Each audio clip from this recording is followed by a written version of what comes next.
حاضر حاضر. سلام علیکم. سلام علیکم. مردا شما گفتین این روز دیجور میام چی با اومده؟ با نیام دیگه. دیجور نی؟ زنک مونده شدم. سخت مونده شدم ایکور جواب گرفتم یکم ساعت گرفتم. گفتم که دام بگیرم یک دستورم شوم یک بانیا کنم و میبرم میرم. چو کدی؟ چی کدی آقا؟ آقا؟ آخه شما گفتین نمیبیام من هیچی نکردم مردا. نمیام گفته چی کار نمیکنی دیگه. زنک هم پلاتین سر بیار دستورم بشوم. ای؟ تو کی دایی وانی ما چی کار میکنی؟ اکما سانتکنیک ماکا سانتکنیک اینا اوتون سوس کدی سوینا کا اینا سوسیه سانتکنیک کا با hazır sos kadangi be havaya mamu krani ki ma vayron bu daka hazır am krani ki oy garman sos ka kajam baz lego xizmatçı demeyeceğim maka rahman xo'p تو تو کی دایی خونی ما چیکار میکنی تو؟ اوکا جان الان ببینید لامپشکاتون همش خیره همین لامپشکای شما رو یک تا علیش کردم من الکتریک برادر این رحمت دکا میندار واسه همین دل لامپشکی دیگه بالکن میارم اکا همین شمالش کرده بته واسه یه یا عبید تشکیل میکنیم اکا واسه رحمت الکتریک واسه یکا گرفته میارم یکا تو کی؟ داری بالکن میمه چیکار میکنی؟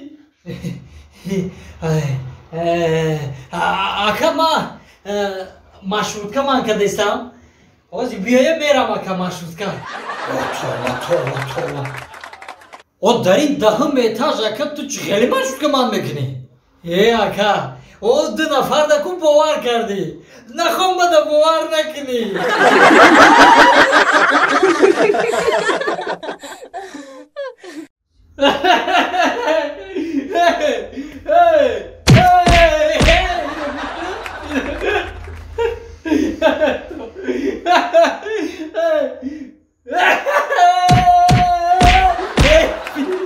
Yine bitti diga küme tavaya tabii diga.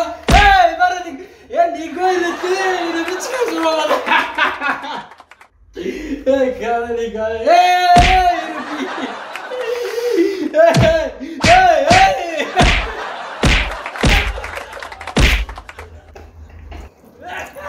چیکار پیدا اونجا کواخو واقعا؟ Yine bitti diga küme tavaya tabii diga. Hey bana diga.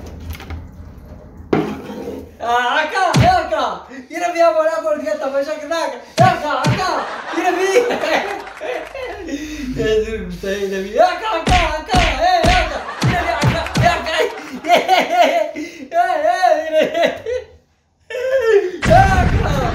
Yine bir abone. Şunu bir tane. Ne daftar tamam abone tamaşa kabine. بچه چی کواخو واقعا؟ چی موزه موزه بتا دوما؟ اپا دیگه همین دختر اپش من ببرد نمیمونه خشونو دست نکنو با هم خوری کنی با هم خوری کنی نمیمونی که دست کنم بچه بیچاره اگزامین دوره خودت اره عیبه فرق نمیکنی و نمیمونی آدم ها یک شب بخونم من خوندم اتون چه خوندم اتون مرا چی نمیتونی خونده؟ هیچی خواه که نمیتونی تی خونده خونده میتونی؟ که همینجا خون چی میشه؟ همینجا خون تو؟ بخون بلند من زدن میتونی همینجا بخون؟ چرا؟ آره میجاره کنی بلند بخون چی نسته ای چرا؟ ای ته کلام بوده؟ ته کلام چی نسته ته کلام نویسته گه همین چی میشه با؟ آزی کمتره کمتر ته ای ته ر ا د چی میشیدن؟ ته ای با ته ر ا د آخی ته ای ته ر ا د چی میشه با همین را جمع کنی چی میشه با؟ بخون اخی خیلی ته ای ته ر ا د چی میشه؟ دفتر